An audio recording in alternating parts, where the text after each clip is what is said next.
Hello and welcome, I'm your host KB and you're watching the Retrospective.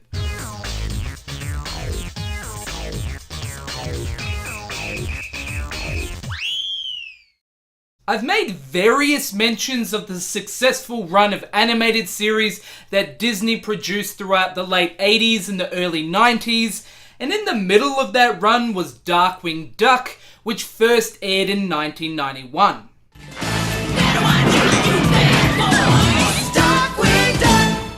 In an age where superhero properties are now booming, it's interesting to look back at one of Disney's first original superhero characters. From a time when fantasy and adventure were the go-to, Darkwing Duck stood out as something different.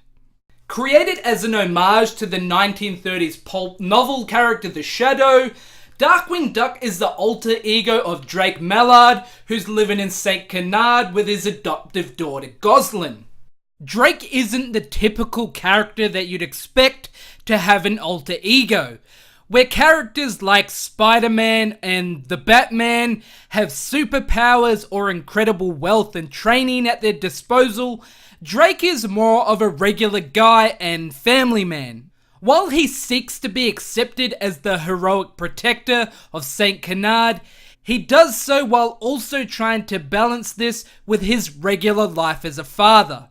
Oddly enough, he's joined by the goofy yet lovable Launchpad McQuack, a character who's also featured in DuckTales, and is even joined by his daughter Goslin, who sometimes dons the mantle of the Crimson Quackette. I am the Crimson Quackette, and I've got this whole place rigged with booby traps. Booby traps? Ha!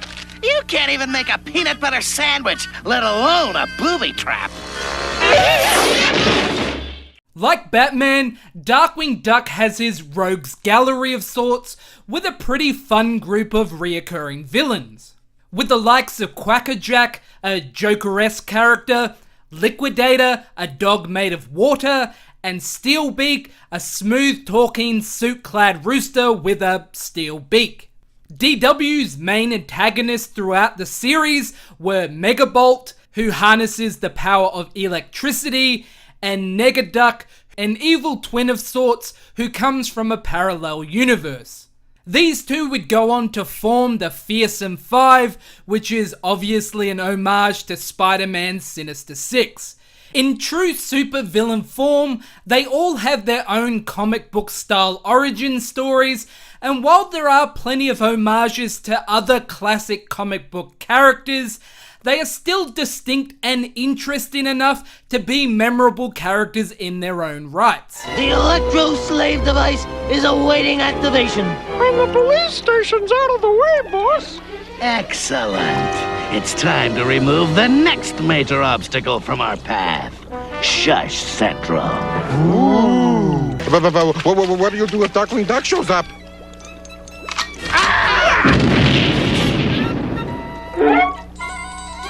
Something like that, but worse.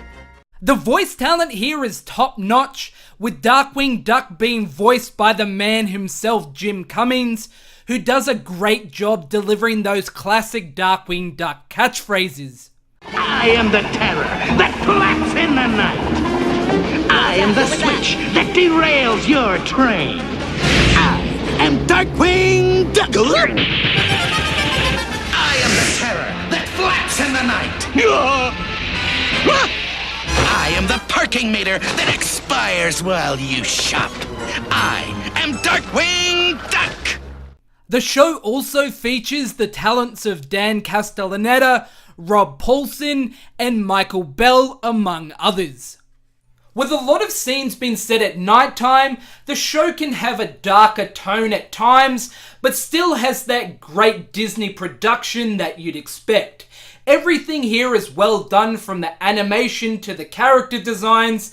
It features a fantastic intro and theme song, which includes the iconic Darkwing Duck catchphrase, "Let's get dangerous." Darkwing Duck of mystery, chippy and right, swoops out of the shadows, darkly of the night. Somewhere some villain schemes but his number's up. 3, 2, 1. Darkwing Duck. When there's trouble, you call DW. Darkwing Duck.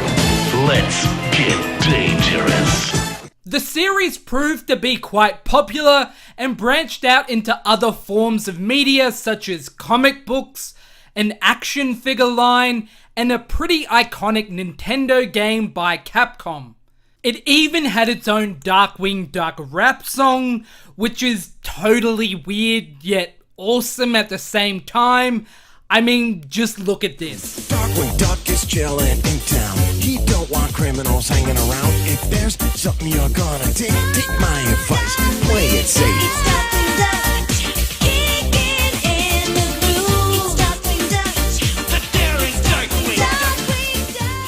Like most other Disney animated series from its time, it had a short run of 3 seasons, which aired between 1991 and 1992.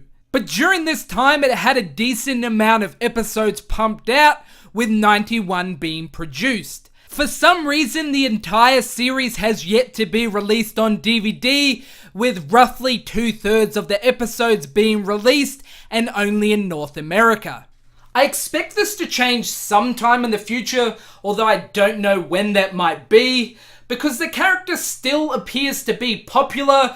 We've seen somewhat of a revival lately with merchandise, and even a cameo in the new reboot of DuckTales. I am the terror that flaps in the night. I am the lone roller skate at the base of villainy staircase. I am Darkwing Duck. Playtime's over. And I gotta get a shorter intro. Once again, thank you very much for watching the show and supporting the channel. Please subscribe if you haven't, and I'll catch you guys on the next episode of The Retrospective.